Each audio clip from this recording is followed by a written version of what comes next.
Hi, I'm Deb Lee. I'm the District Governor for District 37. I'm a member of the Steel Creek Toastmasters, the Constructive Speakers Toastmasters, and the Advanced Communicators of Charlotte. I'm working on my 6th Competent Communicator designation, and I'm on the 5th speech in the manual, which is Your Body Speaks. The goal of the speech is to use your body to accent your speech, to take the words that you're using to describe what's happening and add body motion to complement those words. The speech is 5 to 7 minutes in length. Fellow Toastmasters, my husband is an adventurous kind of guy, and he tries to convince me that I can do anything in the world that he can do. But the one thing I had a little problem with was the scuba diving. But he kept saying, "But honey, water is our friend." So I said, "Okay, send me to class, teach me how to dive." And he says, "Okay." So he enrolls me in this course, and the first thing they teach you is about all the equipment you have to wear. So what you do is you start out in your bathing suit or your swim trunks. If you're a guy, girls don't look really good in the swim trunks anyway. And after you've got your swimsuit on, you go and you start putting on all this neoprene stuff. There's this thing called the Farmer Jane, which looks like a pair of bib overalls, and you squeeze yourself into it and you pull it up over your hips and you reach in and you put the arms in. And now you look sort of like the Michelin Man on a really bad day. You then take the jacket and you do the same thing because it again is neoprene.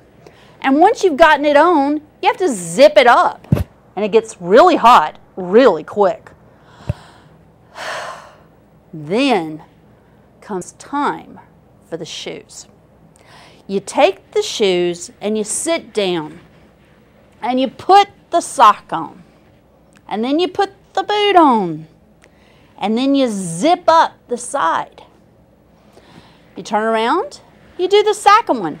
You put the boot on. You put the zipper up. And you're ready to go.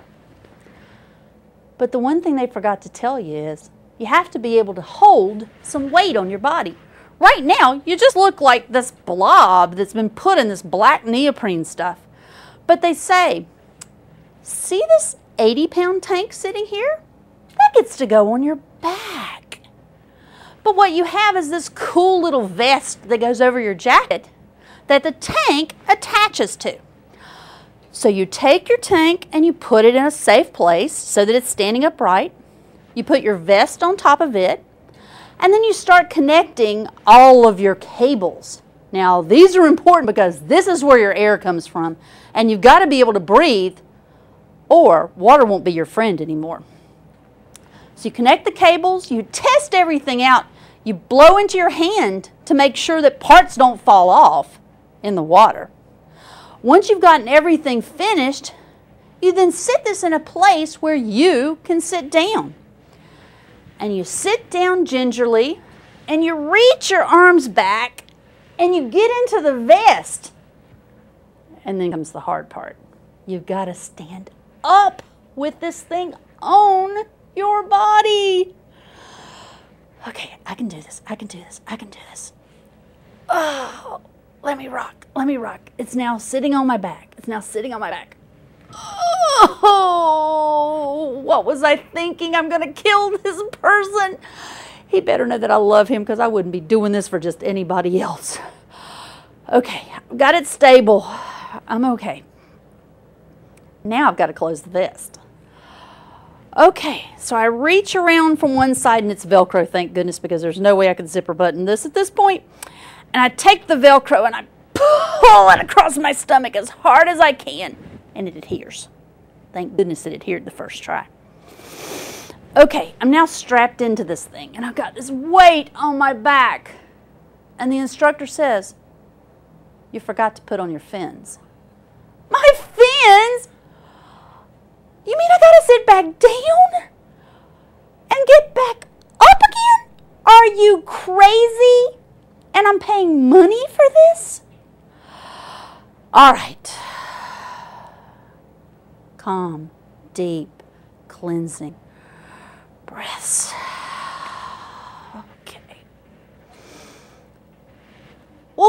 thing is, I can sit back and that tank is back behind me now. Thankfully, there's a back on the chair. Otherwise, I would be tumbling backwards, probably into the pool. But now I've got to reach down and get my fins. Okay, fin number 1. Got it in my hand. And now this fin is like this long. My foot goes in this part, and the rest of it's just kind of flopping in the breeze. So I pull my leg up, and I put this great big cumbersome fin on my foot. And I go, okay, one done, one to go. Pick up the second fin. Do the exact same thing. Latch it on the back. I'm ready to go. Except remember all that weight on my back? It's still there. Okay, on the count of 3. 1, 2, 3. And I'm up. Except now, not only do I have 80 pounds on the back of my body, but I have these horrible looking flippers on my feet. How am I supposed to walk in these things? They slap and they slop. And the instructor says, you walk backwards. Excuse me, back behind me is the bench. I can't walk backwards, so I have to shuffle.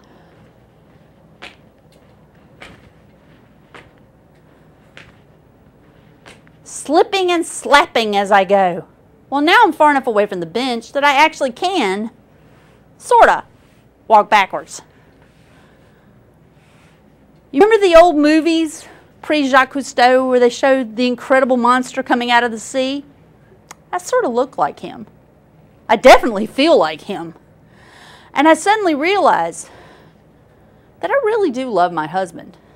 To go through all this effort and still not be in the water,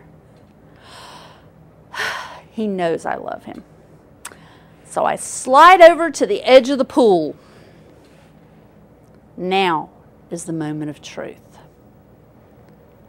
I've got to step into the water with all this stuff on me? Do you know how fast I'm going to hit the bottom of that pool? It's okay. You will float. You'll go down. You might hit the bottom, but you won't hit it hard. And you'll come right back up. Well, you know what? The instructor was right. I went to the edge of the pool and I did what's called the giant stride. I put one hand on my mask to keep it on my face, and the other hand pretty much out. And I did the giant step into the water. And trust me, I sank to the bottom. My heels hit the bottom and I shot right straight back up and almost halfway out of the water. My instructor said, "Great job! Now float." Trust me, with my body, that's not hard. I floated on the surface and he said, "Now we're going to work on staying down." That's when this whole water's your friend thing got really testy. Because after all, if water were your friend, we'd all have gills. And nobody I know who hangs around in a Toastmasters club actually does have gills. So the next time somebody tells you that things are easy, that you can do this, that it's just a brief little challenge, remember these words. Water may be your friend, but your friends can still drown you.